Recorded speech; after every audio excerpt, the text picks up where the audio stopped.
Welcome to the Lex Buds and Pick and Roll podcast. I'm one of your two co-hosts, Brandon. And with you, as always, is Tyler. Tyler, what episode is this again? This is 35. 35. That is absolutely amazing, Tyler. We're still here, and we ain't going anywhere, as far as I know.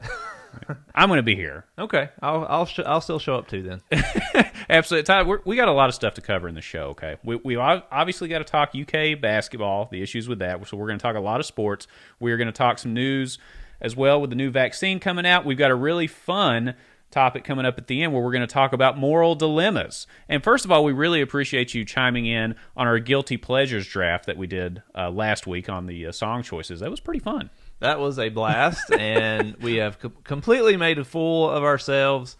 Apparently, the people, the Lex Buds Nation, did approve of your Guilty Pleasure list more than mine. I don't know what that means, though. But does that mean my songs are worse? Like they're better? You know what I mean? Is it that they're better songs, or that my songs were so bad that they're guiltier pleasures? I don't know how to take that victory. You have good taste in bad music, so does that mean you have bad taste in good music? I don't know. Do you get a certificate for that or a participation award? I don't know what you get for it. But we've got a lot to cover in the show, to say the least, Tyler. But that being said, how was your week? What'd you do this week? Oh, man. Well, I would prefer just talk about what I've done this weekend, which is, unbeknownst to me, Brandon, the Saved by the Bell reboot started on the NBC Peacock streaming app. Yep. Which I was very excited about. Didn't realize it had actually started on there. But so apparently, to drum up interest for the Saved by the Bell reboot, there were multiple Saved by the Bell marathons on TV Friday night. You didn't tell me? You didn't send me a text about this? It just sucked me in, dude. I literally, I got the kids to bed. Kim was out having a girls' night. So I got, you got the house to yourself. You're like, all right, whatever I want on TV tonight. So I'm scrolling through the channels, and I'm like, oh, Saved by the Bell's on. Yeah, why not? It's Friday night. It's 8 o'clock. Why not watch an episode of Saved by the Bell? Makes sense. Little did I realize it was a 24-hour weekend marathon. Oh, wow. I ended up watching 4 straight hours, 8 episodes of Saved by the Bell last night. And then I watched 2 more this morning when I woke up. Wow. It was glorious. Tyler, that is time well spent, if you ask me. I love Saved by the Bell. I remember after school, I would come home and it would come on like TBS for 2 or 3 hours. Then it would come on WGN out of Chicago for a couple hours.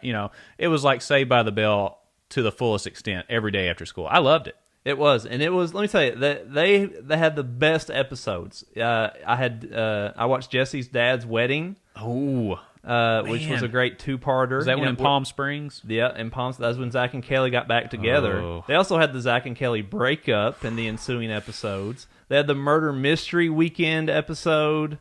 I mean, it was all the classics were on the Saved by the Bell marathon last night, and like I said, I got sucked in, and 4 hours later, I'm like, what just happened? Kim came home and was like, you're still awake? I'm like, honey, I've been watching. I'm on my 8th episode of Saved by the Bell. That's amazing. I mean, but did you get to the point? I don't know if you ever got to this point, but you could see the first 30 seconds of an episode and know what it's about. Oh yeah, that's what I told Kim when she came home. She's like, that's kind of embarrassing, but okay. So that was my weekend. I don't know how yours compared, but what's been going on? Well, I'll just start with probably the highlight of the week for me. Well, first of all, I wrapped Christmas gifts. But right before the show, Tyler, right before you got here, my wife gave me my Christmas gift early. And it was some bourbon, like the staves from the bourbon barrels. It was a 3-tiered shelf to be able to store your bourbon bottles on that you hang on the wall. Nice. Made out of bourbon. Yeah, it's really cool. And if you're watching the video, I'll actually put a picture of it up in the bag. It's pretty neat. And she got me this cutout of the state of Kentucky made with the wood from the bourbon barrels. Oh. And it's got 5 little ledges on different parts of the state where you can put your bottles on it. Nice. Yeah. Very cool gift. I know. Good job. She's like, I need to get this to you because I can't wrap it. It's this big awkward shape thing. Yeah. She's like, can I just give it to you now? I said, sure. Well, early Merry Christmas at the Boyd house. I know. It was really exciting. So that was the good news from the weekend. Tyler, I think probably anybody that watched TV this weekend and watched UK sports probably didn't have as good of a weekend, would be my guess. Do you want to tell us a little bit about that? All right, so let's just go ahead and jump in. Segment 1. Let's just do it. Sports. Let's rip it off. Oh, God. UK versus Notre Dame. After trailing by as many as 24 points, Kentucky rallied but fell just short losing to the Irish 64-63, was the first time the Irish have beaten Kentucky in Lexington ever. The Cats fall to 1-4 for only the second time since 1927 and the first time since the 85 season. John Calipari recently said he was not afraid for the team to hit rock bottom. So, Brandon, I ask you, is this rock bottom? Tyler, here's my problem. I don't have a problem hitting rock bottom. It's just that when you get scraped along rock bottom the whole season and get dragged along it, that's when I have a little bit of I have no problem hitting it if you bounce back up. The problem is when you hit it and you just lay there like lifeless, like you can't do anything. All right, this game exposed a lot of problems. It's the same stuff that's bit us all year. I don't want to, harp on the players too much. I mean, to me, they're still young kids. They're still trying to figure it out. But if I see B.J. Boston shoot another three, I may just run into oncoming traffic. I don't know that I can do it anymore, Tyler. It is absolutely horrendous. Terrence Clark played point guard today and was better by comparison, but by comparison to what a Calipari point guard should be, still was below par. Stuff's not adding up, and we have went from a program, Tyler, we're the winningest program in the history of college basketball. You know how we did that? We expected excellence from beginning to end of season. All year long. Now, we may hit some bumps in the road early, but we never hit rock bottom 5 games into the season. We didn't become the winningest program in history by saying, we'll figure it out in March. That's how you become Indiana or Louisville or somebody else. If you want to be the greatest program in the history of college basketball, you have to play the greatest basketball all year long and not just for 6 weeks of the year. We sit here and wait all year long for 6 weeks. And we put all our eggs in that basket. Calipari has told us that the SEC tournament really doesn't matter to him, so we're not supposed to care about that. The early season doesn't matter because they're figuring it out. And, these kids have to learn up through February, so we're not supposed to care about that. So he's forced the fans to only care about what happens in March. And you know what? When you don't go to Final Fours and you don't win titles with the talent that we have, and you put all your eggs in that basket, and you've told the fans to put their eggs in that basket, then you've got an angry fan base. That's my opinion. He's painted himself into a corner and told us what was important, and he's not delivering on what he told us was important, and we're getting crappy basketball for almost the entire year except the last 6 weeks. Yeah, I was kind of fascinated online after this game was over. Typically after a loss, the fan base is just up in arms. I mean, Twitter can be an absolutely nasty place after a Kentucky loss. Just a tad. But I was fascinated at the amount of positivity after the game. Matt Jones actually posted, he kept a running count on his post-game show of the number of positive callers versus the number of negative callers. And there were more positive than negative calls after that game, which blows me away. Like, have we set the bar so low for John Calipari in the non-conference that we just accept 1-4? 1-4. How is that acceptable? How can you take anything positive? I can't take anything positive from 1-4. Sure, it's great that they came back, but we still lost. I mean, I guess it's better to lose by 1 than by 50, which is what it looked like we were about to. But a loss is a loss. I mean, if you're a Trump supporter, are you happy that he only lost popular vote by 4 points instead of 6? No. Doesn't matter. You still lost the game, and you lost to an inferior team. The last 2 games have been vastly inferior opponents, Notre Dame and Georgia Tech. It's like we've hit rock bottom every single game. It's just a new rock bottom. Every game is a new rock bottom. It just keeps getting worse and worse and worse. And, the comeback was great, but honestly, I think that was more of Notre Dame just playing poorly. And they shot 28% and 1 for 10 from 3 in the second half, had 12 turnovers. They went 13 straight possessions without hitting a bucket. I mean, to me, it was just the comeback was nice, but I don't feel like it was a reflection of us figuring things out as opposed to Notre Dame just playing like the crappy team that they are in the second half. Yeah, I agree. It makes you wonder what it would take for callers to give a negative feeling. So our record now, you have positivity about it. What does it take to get you into negative town? That's called a homer. That's called a homer fan. And that's okay. We need homer fans to put butts in the seats. We need them. But reality is that does not represent everybody. I didn't know how you felt about it, so I'm interested to hear that. But I'm just really disappointed. This is not the excellence that we expect at UK. It's not it. I don't know what to say about it. I don't know if the problems will get fixed on this team. This isn't the first time this isn't our first rodeo, right? We've had talented players come in before, and we say, well, they'll figure out in March, and they don't. Mm-hmm. I don't know where this team's going to go. I don't know if we have enough time to fix all of the problems. There's not one singular thing. There's several. There's several. Our most talented player, BJ Boston, is playing terribly. We don't have a true point guard, and we're just everything's falling apart at this point. The wheels are off, man. Even though we came back, you can't get excited just about 12 to 15 minutes of basketball. We played 5 games this year. What about the other, 8 halves? Yeah. What about the last 3 games before that? And what if it had been reversed? What if we had gotten up by 20 in the first half and then blew it in the second half? Would people have been positive about that? No. It's like people, and I'm not trying to pigeonhole everybody, but we just remember the last thing that we see. So the last thing we saw was us coming back from 24 points down almost. But what about the half before that? What about the 3 games before that? Yeah, it's like, you ask somebody, hey, if I said, hey, Tyler, how was the game? And you said, hey, do you want the good news or the bad news first? I said, well, give me the good news. And you say, well, we came back from a 22-point deficit and cut it to 1. I'm like, woohoo, yeah. Bad news is we lost. At the end of the day, that's all that matters. In the record book, when we look at winningest programs in history, it doesn't say most 22-point comebacks in the history of college basketball. It says the most wins. You either win the games or you don't. We're having way too many losses, and to teams that are inferior that we would never lose to before. There are a lot of problems, and we got to fix them, and it's got to be done soon, or else the fan base is going to get rowdy. And I talked to fans today that have turned off the games. Diehard fans, season ticket holders, it's not good. That are out at the grocery store not watching the game during the game time. I'm not kidding. Yeah. Well, I'll tell you, what's scary, you look at it, we got UCLA up next. They've won 5 in a row.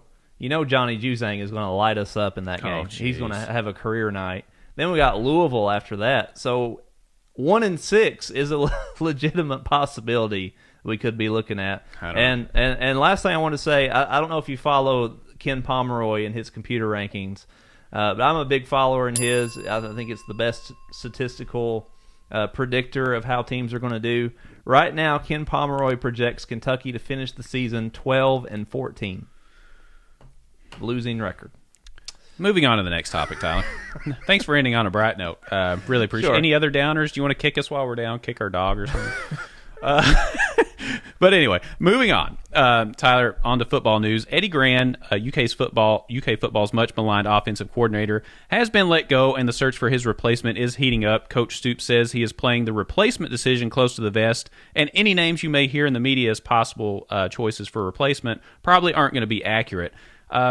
Tyler, what are your thoughts first on the firing, and then what does UK need in its next offensive coordinator? What do you think? I hate to see anybody lose their job. I mean, I'm not going to sit here and say, "Oh, I'm so glad Eddie Graham was fired," but I think it was necessary. I think we had reached the point with the offense that it was a move that had to be done for the team, for the fan base. The frustration with the offense was just too much. Mm-hmm. That being said, we have had 3 straight offensive coordinators that have been seen as guys who like to throw the ball and put points on the board. Definitely. We had Eddie Gran, we had Shannon Dawson, and we had Neil Brown. Yep. All of which were known as passing, air raid type offenses. So it makes me wonder, did Stoops put the reins on all these guys? And does it even really matter who we hire next if Stoops is going to say, hey, we're going to keep running the ball? That has me worried. To be fair, 3 Tyler, straight coordinators. I agree with you. When it's something becomes a pattern, you do have to take a closer look at it. But at the same time, recently Stoops said, "I don't have time to get involved with the offense." So he's come out and said that. Whether that's true or not, I don't know. But there's also, maybe they're being strangled by their talent. Let's face it, we've seen the wide receiver core. Not good. Sometimes you have to play with the talent that you have available. We saw what they had to do when Lyndon Bowden was the quarterback. They changed the offense. Maybe when they looked at these wide receivers this year, they had to change the offense and say, we got to do something else. These guys don't have it. So I don't know. I think he needed to go. I just hope they hit a home run this time. I'm tired of new coordinators all the time, but that's just me. Yeah, we do. We need somebody to bring some life and excitement, that's for sure. Yep. All right, Brandon, we got to talk about Duke and Coach K. The Duke basketball program has canceled its remaining slate of non-conference games on Thursday, citing an abundance of caution. Well, I'm sick of hearing abundance of caution. I feel like anytime something bad happens, it's out of an abundance of caution. I'm tired of that phrase. But anyway, this comes coincidentally after Duke had just lost its second home game of the year, falling to 2-2 on the year. Brandon, are you buying Duke's reasons for canceling the rest of the non-conference games? Tyler, first of all, Coach K's back must be hurting again. Right? Remember that season where he sat out his back and they were absolutely terrible? Yep. I mean, this is what it is. Everybody knows it. They just won't come out and say it because they're all buddies with Coach K, and he donates to all of their charities, so they're not going to say anything about him. Correct? That's what I think. That's just me. To be fair, when I watched the UK at Notre Dame game today, I kind of wish we'd cancel the rest of our Amen. I was thinking the same thing. But as much as we bashed John Calipari in the first bit of the segment, I will give him credit for sticking with it and not doing a Coach K. He's like, you know what? We're going to keep going.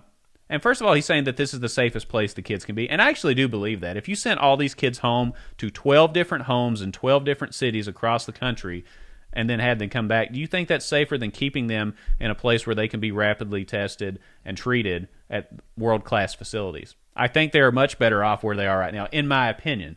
I appreciate the fact that Calipari's not trying to pull a Coach K, and he's, even though he's losing these games, I haven't heard him mention the first time that we should not play. On the other hand, I am concerned because there's a lot of really good teams this year that are canceling games. Yeah, it's concerning for the rest of the season, no doubt. We have said on this show, if you are an older age, if you are concerned about the coronavirus, don't go out. Everybody's got to do their own thing. So if Coach K is legitimately concerned for his own health and wants to step down, by all means, that's his prerogative. That should be fine. Nobody should criticize him for that. What bothers me is that he seems to have kind of been King Krzyzewski in shutting down the whole program.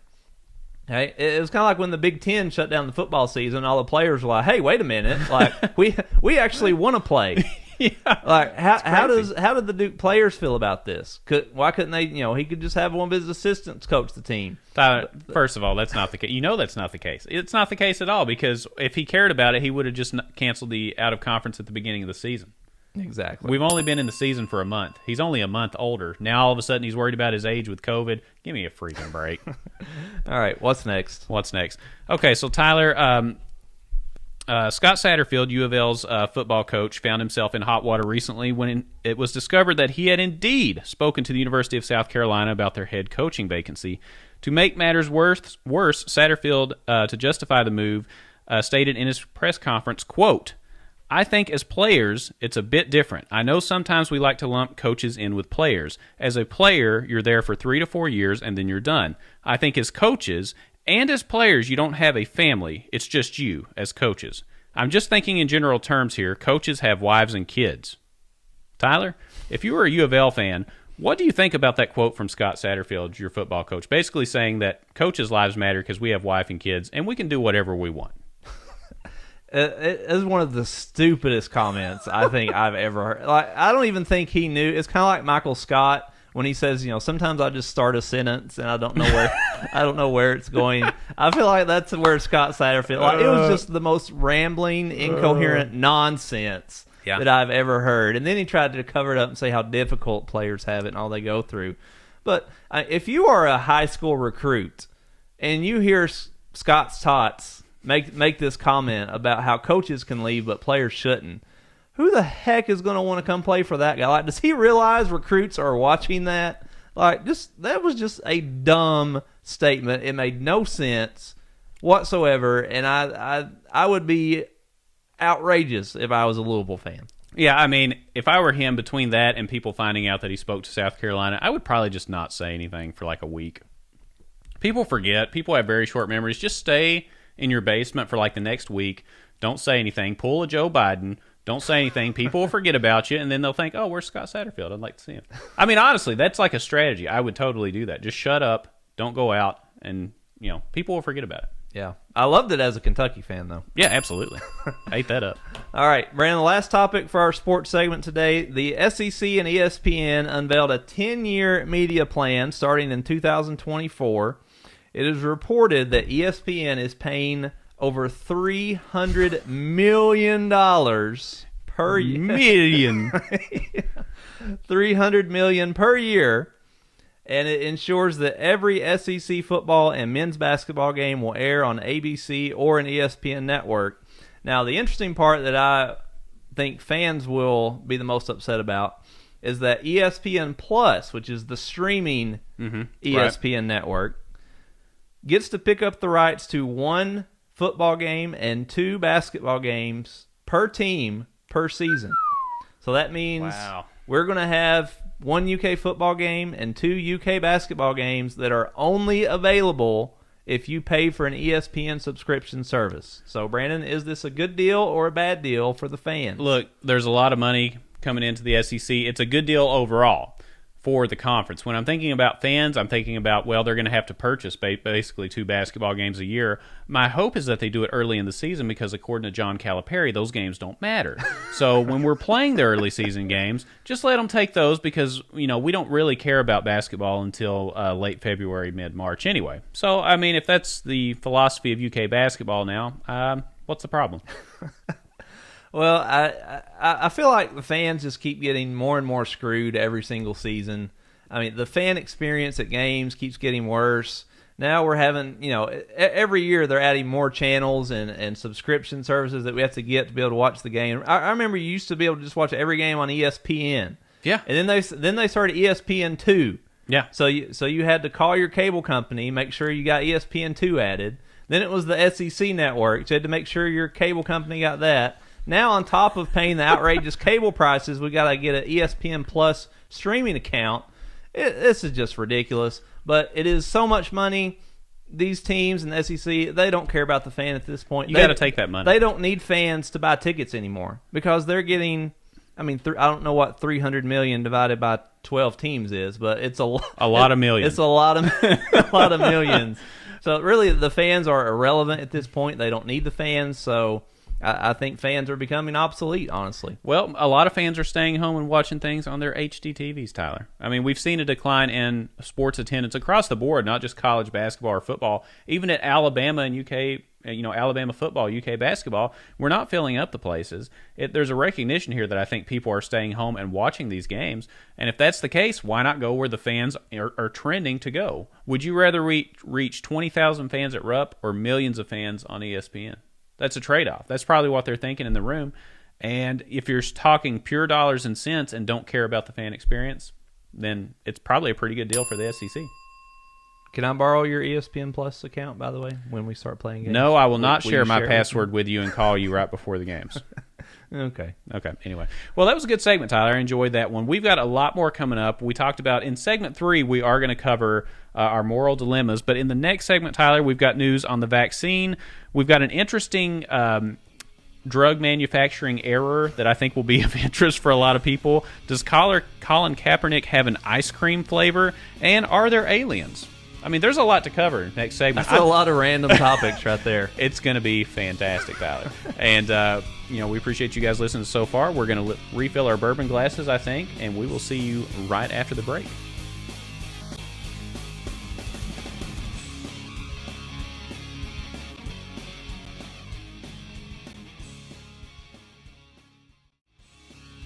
Welcome back. Segment 2, episode 35 of the Lex Buds and Pick and Roll podcast. It is time for our news and pop culture segment.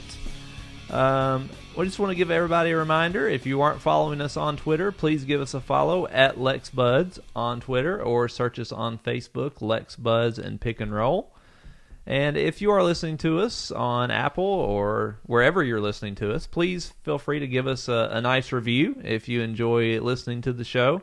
It gives us a little bit of a bump in those mysterious rankings that all the podcast feeds have. Yep, so absolutely. Please give us some feedback. It will help us, and we will greatly, greatly appreciate it and be forever grateful.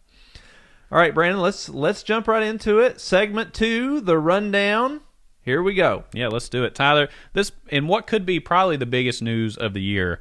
Late Friday evening, the FDA announced its approval of the COVID-19 vaccine produced by drug-making juggernaut Pfizer. I think you've probably heard of them before. Yep. The first doses are expected to be given within a matter of days. However, recent polling also suggests that only 50% of U.S. citizens are willing to immediately take the vaccine when it's available to them. What are your thoughts on the vaccine, and do you have any initial reservations about taking it?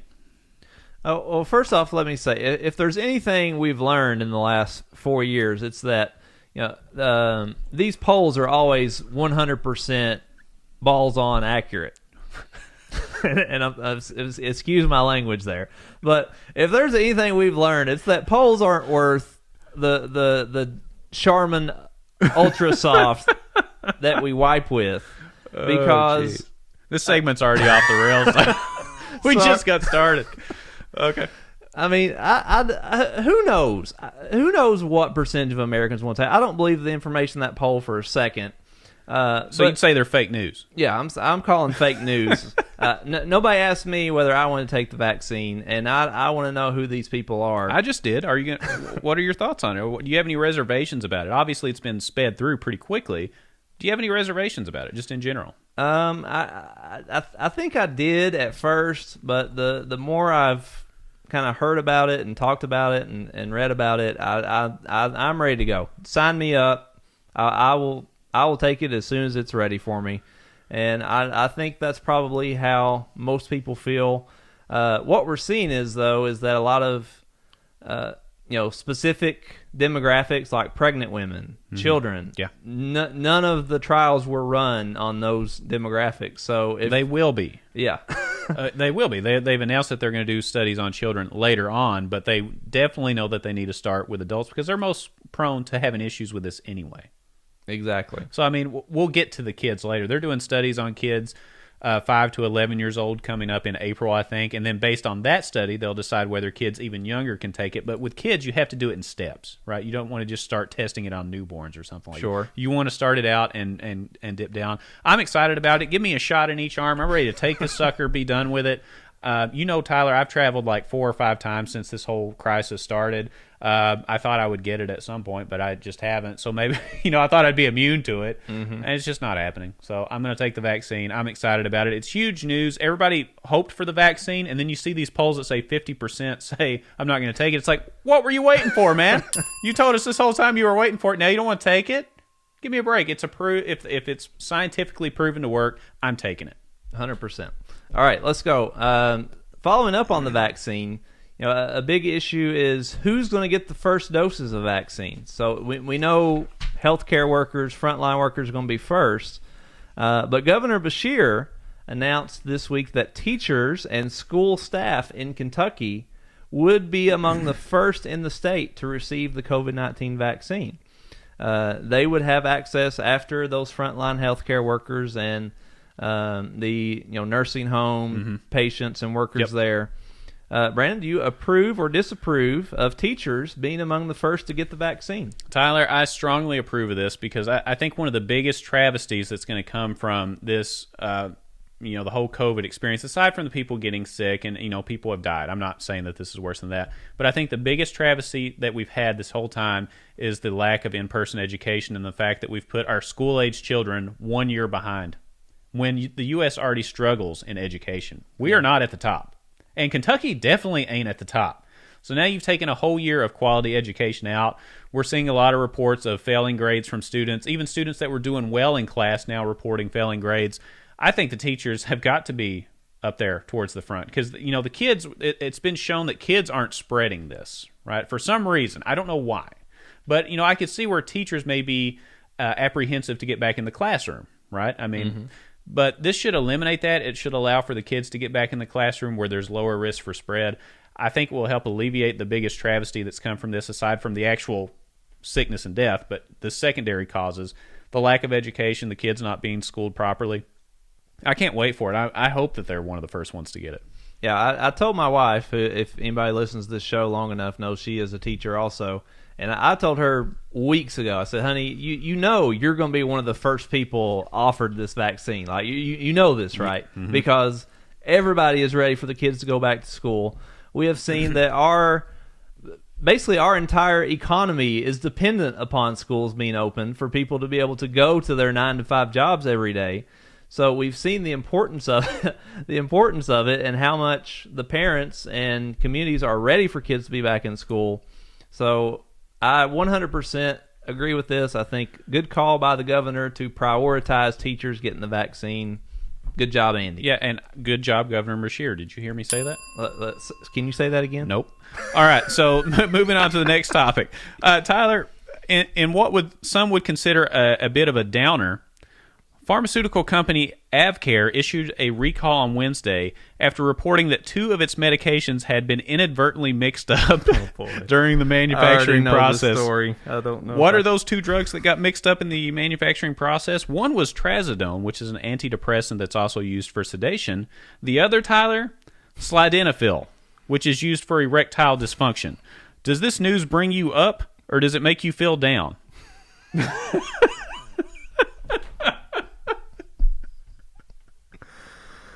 Next topic. No, we're in it now. We got to do it. I can't. Can't believe we're talking about this. No, we got to talk about it. Of all the drugs to get mixed up, why did it have to be the ED drug? I mean, that company's just got to be. Who is the guy who mixed the bottles up? Because you think there's a guy that's sitting there you think there's a guy that's sitting here mixing the bottles together? I don't know how it works. I don't know. But I mean, somebody had to be responsible for it, and I can imagine how that conversation went down. What was the drug company's name? AvCare. AvCare. I can imagine how this guy's boss at AvCare. I mean, in all seriousness, though, it is very dangerous. Obviously, anytime we're talking about getting the wrong medications mixed up, just very unfortunate. I'm afraid to even really there's say a little anything. bit of a silver lining here, because you think the people that were taking the antidepressants, what might make them feel better? Taking an ED drug. I mean, they may be having the best days of their life for all we know right now. So it may have inadvertently led to some positivity. I don't know. The people that were hoping for the ED drug, I'm sure, aren't that excited about it. But AvCare, I don't know what you're doing. It sounds like you need some stiff competition to have better manufacturing. It sounds like you were put between a rock and a hard place. Oh, you were waiting on those, weren't you? Nope. Oh boy. Well, there were a lot of disappointed housewives in the last few months. That's all I'm going to say. Moving on. Okay. Brandon, I scream, you scream, we all scream for social justice. Ben & Jerry's is partnering with former NFL quarterback Colin Kaepernick on a new ice cream flavor called Change the World, WHIRL, which is a non-dairy vegan ice cream featuring a caramel sunflower butter base with fudge chips, graham crackers, and chocolate cookie swirls. Brandon, with all the controversy around Colin Kaepernick, are you going to buy his new ice cream, and is this a good idea by Ben & Jerry's? You know what? Well, first of all, I'll say Ben & Jerry's, I think, is a fairly liberal company. At the end of the day, if the ice cream's good, I'll buy it. I don't care who makes my ice cream. I don't care who makes my chicken sandwich. I don't care who makes my steak and potatoes. If it's good, I'll eat the damn thing. I don't care. The same reason the movie, if I were to base my decisions on the political association of everybody that made my food or made the movies, I would never go do anything. Correct? Yep. I mean, if I had to go and do a background check on every movie that Johnny Depp's in or whatever and see whoever, he's playing with to see their political affiliation, I would never go see another movie. I just want good product. If the product's good, I'll eat it. If it's not, I won't. Simple as that. I actually 100% agree with you on that. When companies get a spokesperson, a celebrity, and maybe you and I are in the minority on this, but is anybody buying something just because of a celebrity endorsement? Like, that has no impact on me whatsoever. And maybe clearly we're in the minority, or companies wouldn't continue to do this. But I'm not going to buy this Colin Kaepernick ice cream because a non-dairy vegan ice cream to me sounds disgusting. Sounds terrible. I don't even know how do you make a non-dairy ice cream. I don't even know what vegan means. I don't even know what is the difference between vegan and a vegetarian. What can you explain to me what is the difference? Do you know? We'll talk off the air, Tyler. Okay. Yeah, yes. I can. Okay. Well, I don't even know. I mean, to me, I know a vegetarian doesn't eat meat, and I know there's no meat in ice cream, so I don't know what. Tyler, I want to do a whole segment one day of you just trying to explain what you think the difference between vegan and vegetarian is. I honestly would have thought that all ice cream was vegan, but apparently I know nothing. Boy, that is definitely the case. All right, we're moving on. Tyler, some out-of-this-world news. Former Israeli security chief Haim Ashid says that extraterrestrials do in fact exist and have been working with governments of the world for many years, and they are interested in exploring our galaxy. Does the news coming from this respected professor and retired general make you a believer in aliens? No. I'd never heard of Mr. Rashid until this news came out. So to me, you say he's respected. I assume maybe he is. I don't know. This has been reported on major news outlets. This isn't just an off the cuff random place. This was an NBC article that I sent to you about this as well. Mm-hmm. So this is legitimate news organizations are sending this out as news. Like I said, I don't know anything about this guy. He lives in Israel. I know nothing. There's nothing to me that makes him a reputable source.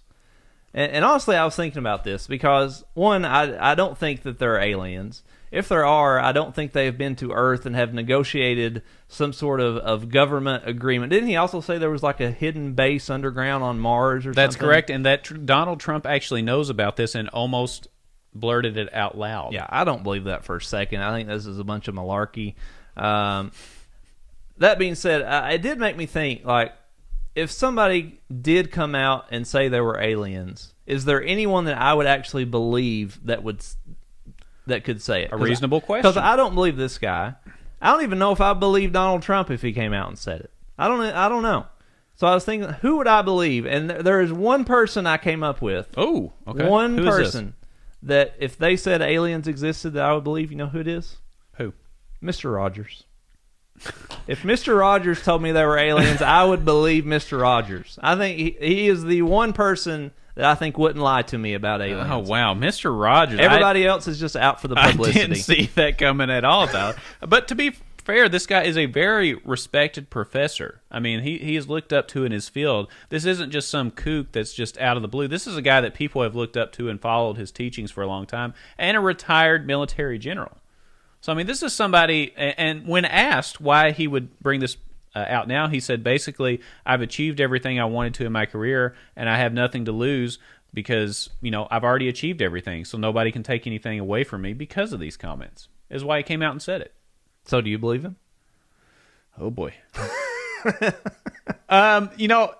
They say that they're working with the government and they're exploring the galaxy. I have a hard time believing. They say that they're living amongst us now. I don't know that I buy that so much. However, when I do watch TV and see some of these politicians on TV, I do feel like they're from another planet. So there is a possibility, Tyler. I don't know. Oh, boy. All right. Brandon, this next topic, I don't know what people in New York City are thinking right now, but a bill was proposed in New York City this week that would charge residents $3 for every package that they ordered online other than food or medicine. The bill was proposed by Robert Carroll, a member of the New York State Assembly, who said it would be used to fund the operating costs of buses and subways in New York City. Brandon, good idea or bad idea to tax people on their Amazon packages? Here's the deal. You told everybody to stay home because of the pandemic, and you told everybody not to go out and buy things. It's too scary. You're going to get sick and you're going to die. Well, when you stay home and buy stuff, we're going to tax you for it. What the heck is that, man? New York gets exactly what it deserves. I love New York City. It is one of my favorite cities on planet Earth. And I remember in my 20s, I said, you know what? Someday I wouldn't mind living in New York City. I absolutely love it. The food's great. The culture is amazing. The people are friendlier than what they show on TV, at least in my opinion. And there's a lot of stuff to do all the time, right? It's a very energetic city. Yep. And I just think I don't know what the heck has happened to that place in the last few years. I don't know what they keep electing the same people that make stupid decisions like this. You tell people to stay in their home and then charge them for it.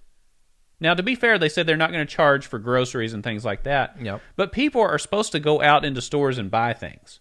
That's what keeps the economy rolling. Now you're saying when you go out to stores and buy things online that they're going to charge you for it. I think it's absolutely ridiculous. There needs to be a complete leadership change in New York City. It's a great city. It does not deserve to be run in the ground like that. I don't care if we're in Kentucky, Tyler. It's a very, very conservative state. I don't care that New York's a liberal city or state. You know what I mean? I don't care about that. I just want it to be run properly in a liberal way. It's being run very improperly right now with ideas like this.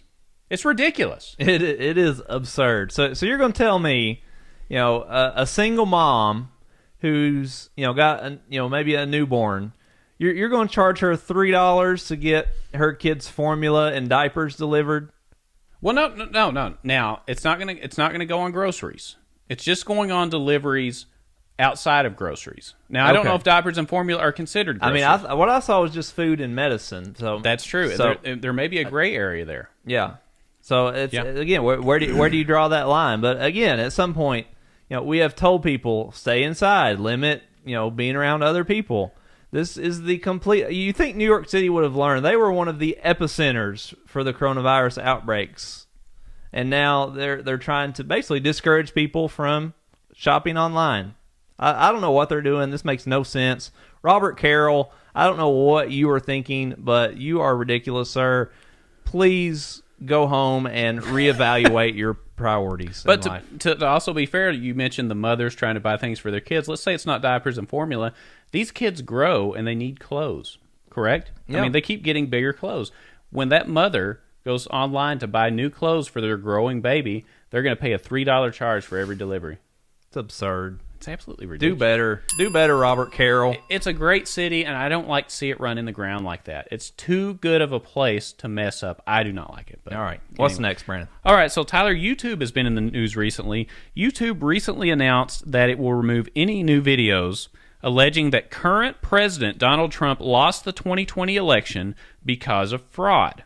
Tyler, what are your thoughts on this censorship from YouTube? And does this start a slippery slope of editing what the public can view online?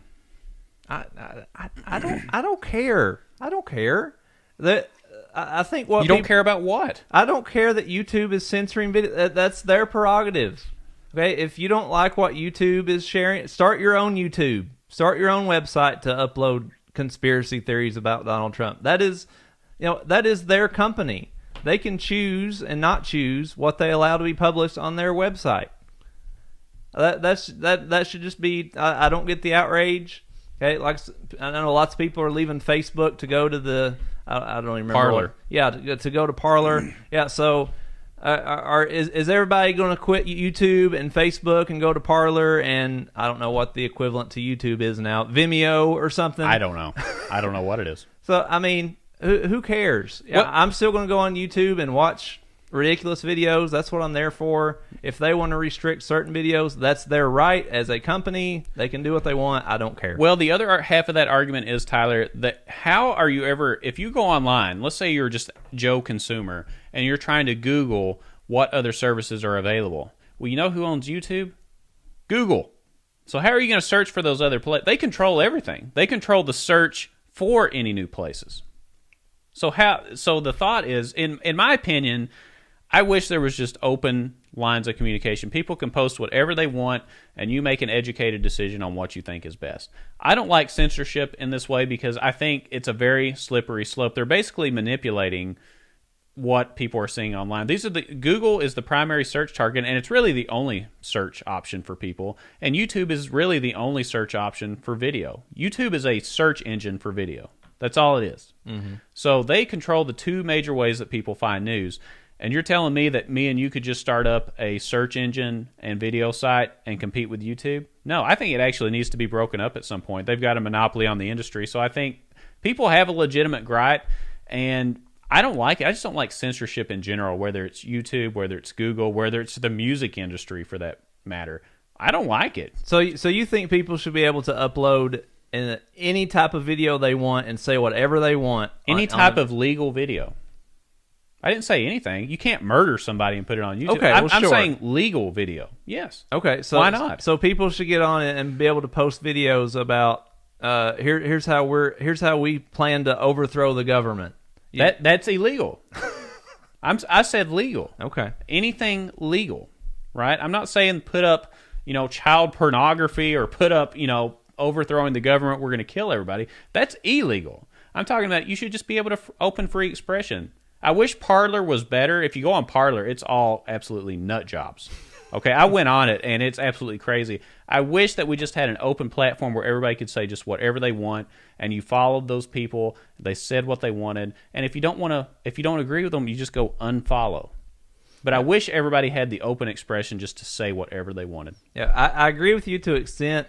The concern is for me when young people get on here, they may not have the ability to discern whether that person is a nut job who is trying to brainwash you and get you into all sorts of wild conspiracy theories. But some people would say that Google and YouTube are trying to manipulate what you think. At the same time, you're saying that people won't be able to discern the videos. Are people able to discern that they're being edited in what they see? Well, it concerns me the ability to post legitimately false information to present it as fact and try to convince people it is fact.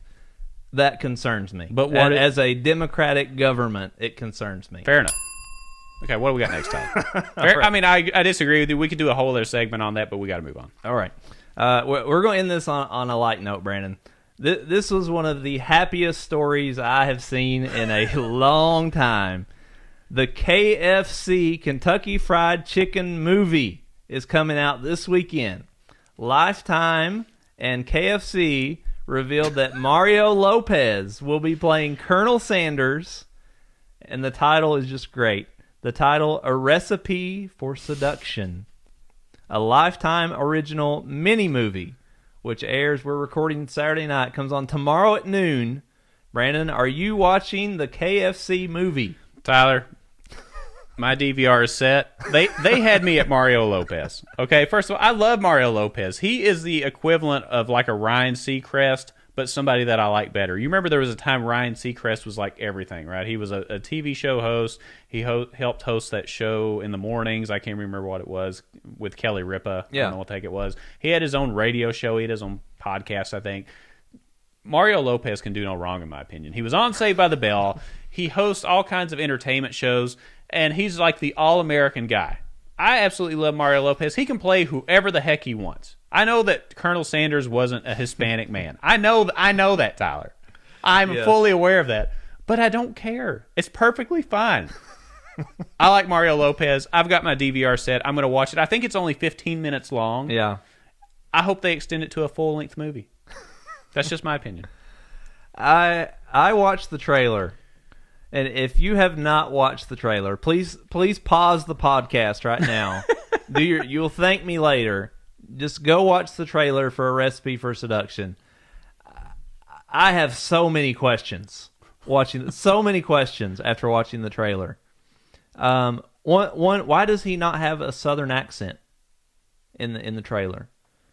Tyler, that's not important. But he's supposed to be from Kentucky. Tyler, that went out the window when they cast Mario Lopez, okay? It is inferred when Mario Lopez is Colonel Sanders. It's inferred that you suspend belief for just 15 minutes. Yeah, maybe they tried out the Southern accent with Mario Lopez, and after a couple takes, like, no, forget it, Mario. Just do your normal voice. I'd love to hear those audition tapes. You know those exist somewhere. Like, hey, Mario, do a Southern accent. It's probably better than Nicolas Cage's Southern accent in Con Air. I do bet that. But I don't know. I'm excited to see it. As a Kentuckian, you get a primetime slot, baby, on Lifetime. How could you be mad at that? That's exciting.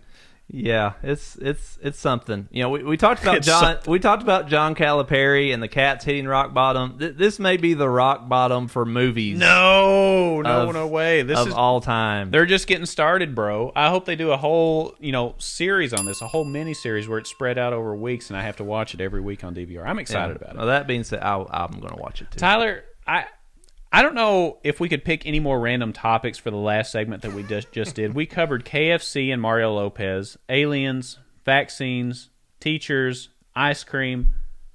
I don't know. You name me another podcast that has that. That's right. Name Only Lex Buds and Pick and Roll. Lex Buds and Pick and Roll. And we're not done yet.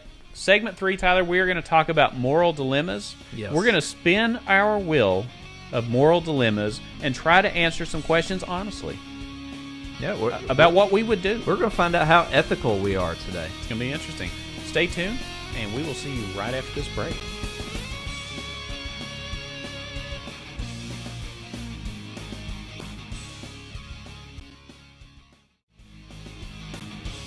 Welcome back, Lex Buds and Pick and Roll podcast. Segment 3, Tyler. I've enjoyed the first 2 segments, but we've got this big wheel right in front of us.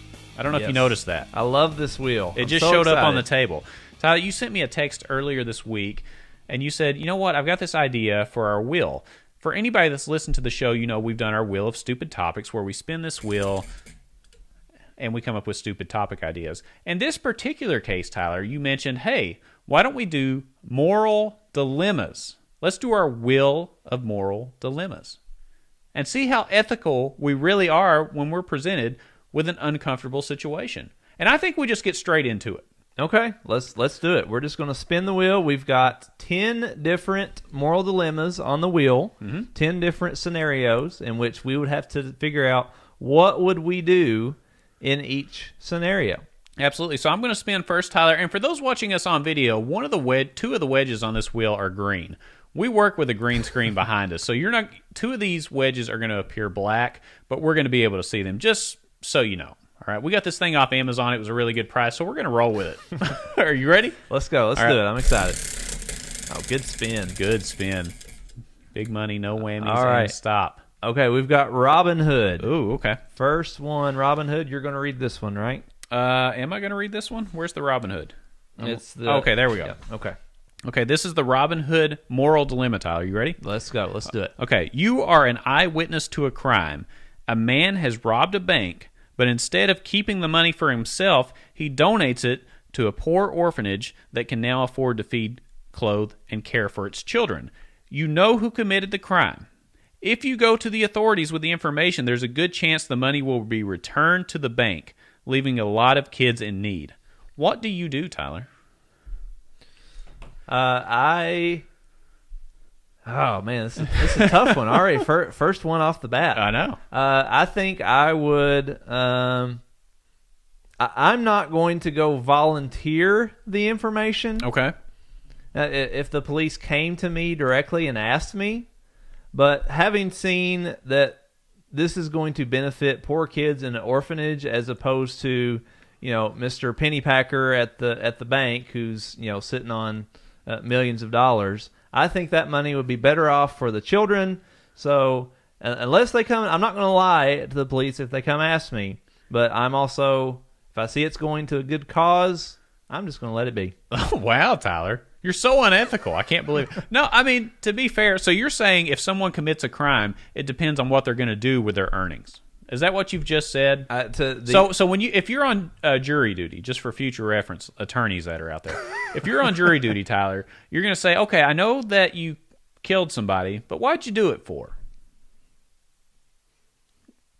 Nobody was killed here. So if somebody was killed, that's different. That's a big difference. Nobody was killed. So we're just talking nobody was harmed. Hey, look. The bank's going to get that money back anyway. They're FDIC insured. Okay. So if you see a crime being committed... just coming out of the... This is more beneficial than anything the government will spend their money on ever, going to an orphanage. Okay. So... end justifies the means. So, just to clarify, Tyler, when you see a man robbing the bank, you're going to ask him outside, hey, mister, what are you using that money for?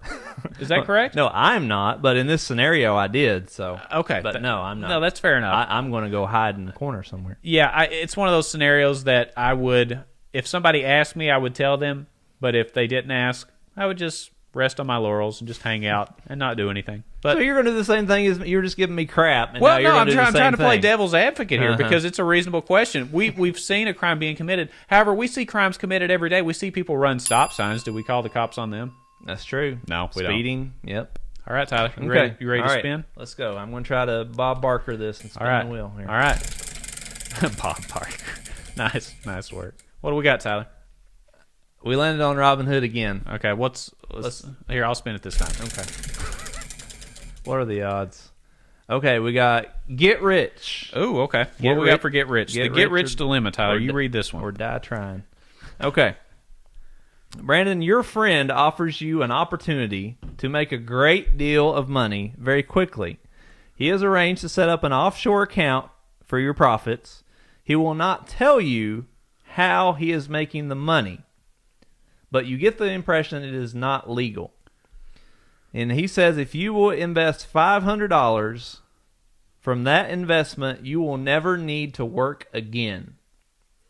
So, Brandon, are you putting this $500 into whatever mysterious bank account that you don't know what's happening, but you never have to work again? Not a chance in heck.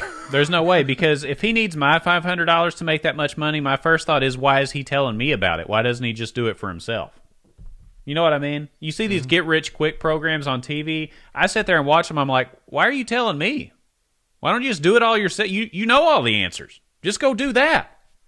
So to me, no, I wouldn't do it. I like to know where every dime I'm going goes. Whether it's illegal or legal, I don't care. I want to know where every dime goes. And if it was so easy, why doesn't he just keep the secret to himself? So you think this is like a pyramid scheme or something, maybe? No, I'm just saying, why does he need me? It makes me question why you need me. Well, he's your friend. For $500? It says your friend. So he is your friend, and he wants to help you out, to help you make some money. That's the biggest load of crap I ever heard. No, there's no way. I want to know where everything's going. I want to know why it's going there. I don't trust my money in anybody else's hands but mine. The first thing I'm going to do is I'm going to go talk to a lawyer and find out, because isn't there something it's called like plausible deniability, or doesn't that mean like if you don't know what it is, then you can't be held responsible for it, right? I don't know exactly how that works, but yeah, if you didn't know, yeah, I guess so. I mean, I get what you're saying there. Like, okay, take this $500, just don't tell me anything. Yeah, if I don't know exactly what's happening, how can I be responsible for it? And that was actually a soundbite from Rick Pitino, folks, if you couldn't tell. Nobody knows that, but Tyler, you sound like Rick Pitino right now. I mean, $500 to never have to work again. That sounds pretty great. It's like if I'm an assistant coach for U of L and I'm like, "Hey, Coach Pitino, I'm going to get strippered up." Shh. You're going to do what? Nothing, sir. Okay, I didn't think so. And you just move along. That's what you just sounded like, right? And that all worked out really well for Pitino, so I'm sure it'd work out just fine for me too. Yeah, he's killing it. All right, moving on. Ready for the next one? All right, yeah, go for it. This is absolutely ridiculous. Completely ridiculous, Tyler. All right. Well, yeah, I can't read this too far away. Regifting. Regifting. This is very appropriate since it's almost Christmas time. It is. Okay, here we go. I'll read regifting. Okay, regifting is the process of getting a gift and then giving that gift to someone else. It's generally frowned upon because it shows that you really didn't really appreciate that gift and you don't care about the person who gave it to you. What would you do with it? Okay, so here I would be willing to bet that this Christmas, most of the people listening are probably going to get something regifted. Okay, just going out on a limb.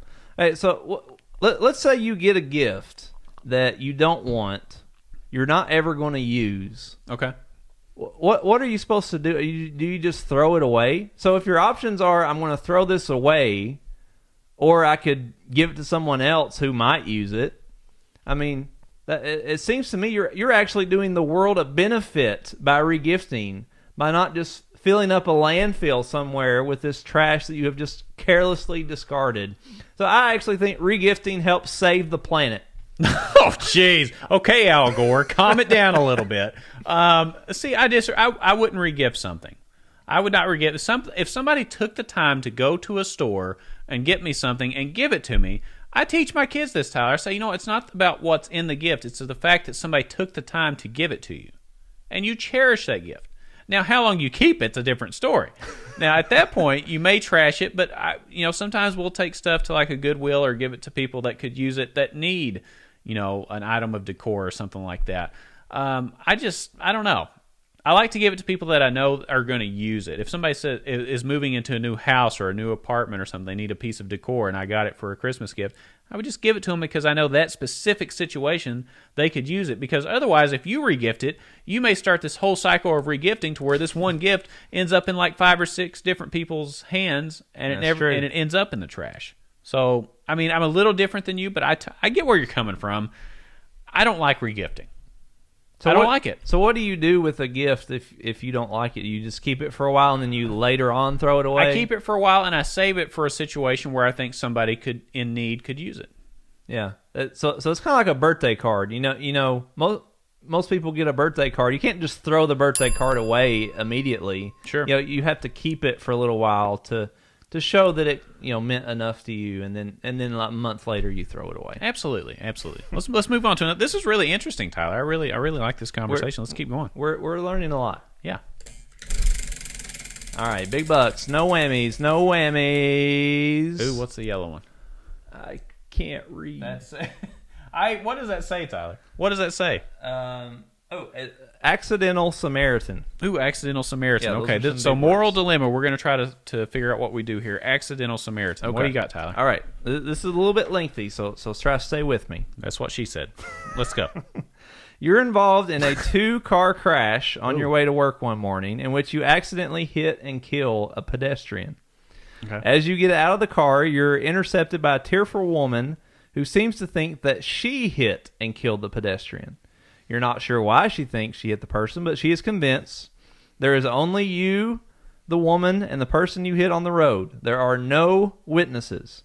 You know that whoever is deemed responsible will probably be sent to jail. What do you do? Oh, boy, oh, boy, oh, boy. Oh, man. Not to put you on the spot or anything. Tyler, that's difficult because there's 2 ways you could go with this. Mm-hmm.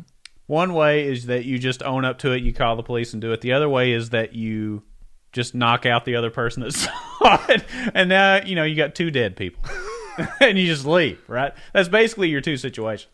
I would have a hard time not confessing to what happened and just leave it up to a jury to say, you know what, it was a total accident. I made a mistake. Please don't send me to prison. I would have a hard time not saying that. Yeah, I think one already life-altering mistake has happened. And then if you wrongfully send someone else to jail, you now have 2 major things on your conscience. I don't know how you live with that. Well, let me ask you this. It's already difficult enough. This is the other dilemma. We both have kids, Tyler. The other dilemma is not only have you messed up somebody else's life, you've messed up your kid's life. Yeah. By saying that it's you. True. How does that impact your decision? Because daddy's in jail now. Man. It's not just as easy as saying you're wrecking one life. You're wrecking your whole family's life. That's true. And everything that happens around it. Man. There's just a whole domino of things that come up that you have to think about. That's why we're here, Tyler. What are you going to do? It would be much easier if you were just a single guy and didn't have any kids. Yeah, if you got nothing, then go for it. But, I mean, you got 2 kids. And also, in all these scenarios, it's hard to say what would actually happen in real life. We're not in these scenarios, but I would have a hard time sleeping at night knowing that I put somebody else, in place of killing these people. The other thing is I would also have a hard time sleeping at night because I'd have Bubba in my jail cell poking me at night saying, hey, buddy, you ready to go? Bubba. I'm just saying. So, I mean, there's that scenario too. That makes it really difficult to sleep at night because, totally different reason. There could be some really uncomfortable situations there. And I'm sorry I took the show in that. Yeah, we just took a wrong turn there. We did take a wrong turn. All right, let's do another one. All right, is it my turn to spin or your turn? Sure, you go for it. Okay, we're gonna spin. What's that one? Oh, this is in black for people that are reading. We're doing the green screen. Get rich. We already did that one. We already did get rich. Yeah. Okay. Do it again.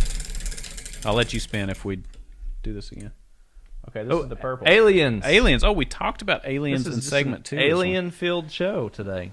I know. All right. Maybe it's a sign. Here we go. Are you ready? Yep. What you got? All right. Here we go. A powerful alien visits Earth with a promise to eradicate war, disease, and all suffering.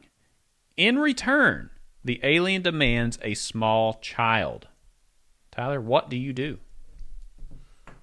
You've probably never seen it, but there's a Twilight Zone episode that is very similar to this. I've watched a lot of Twilight Zone. I think I know what you're talking about. Have you ever seen the one where the alien comes to Earth and he basically promises to end all wars? He does, and he offers to bring a human back to his planet because he just talks about how peaceful everybody is. And then at the end, they figure out he's really bringing the guy back because he's going to put him into a soup or something. Like they eat humans back on their home. Yeah, so I'm not trusting aliens. I don't care what they say and promise that there's always an ulterior motive. So I'm not giving any person to an alien. I don't care what they promise, how many lives would be saved. As a species, we should be able to prevent war on our own. We should do better. Okay, well, first of all, we have shown through hundreds and thousands of years of actual verifiable data that we don't eradicate war and violence and disease and suffering. We are absolutely terrible at this. We are. You know, it reminds me of the Jaws scene. You remember when the guy comes in and everybody's like, we need to catch this shark, and the guy scratches the chalkboard. He's like, I'll catch you, shark. But it's, you know what I mean? Mm-hmm. It's that scenario. This is the scenario. You know, somebody else comes in and says, yeah, it's going to cost you. Right? Mm-hmm. I mean, so you're telling me you wouldn't give up one life to save millions? Well, again, though, it's kind of like that you don't it's kind of like trust the last scenario where how you're wrecking someone's life. I mean, who knows? We don't know the process how this small child is going to be picked. Is it just going to be at random? Do they get to choose who the kid? Do you get to choose who the kid is? I don't want that on me, Ricky Bobby. Don't put that evil on me, right? Yeah, that's a tough call. That's a tough call. You know, because it's the old adage, whether it's a child or not, it's do you sacrifice one to save millions? Yeah.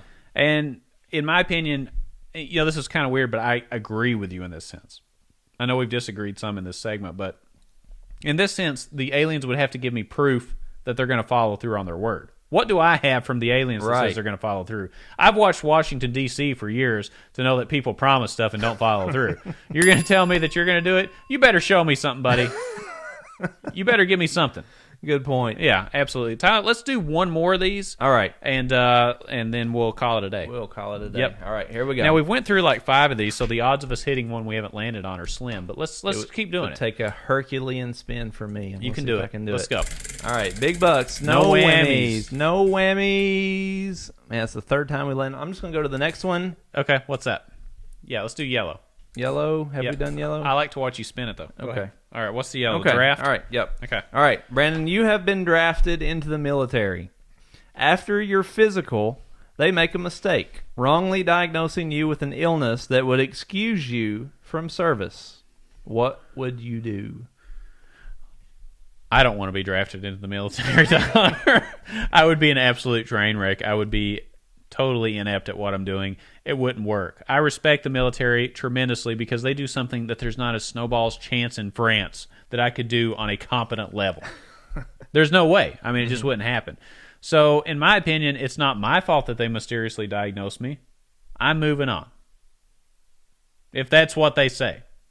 But so you're not going to jump in and say, "Oh, you know, I think you made a mistake there, sir." No, because I don't believe in the draft. So if my political position is I don't believe in the draft, and they give me a way to get out of something that I don't believe in, then yes.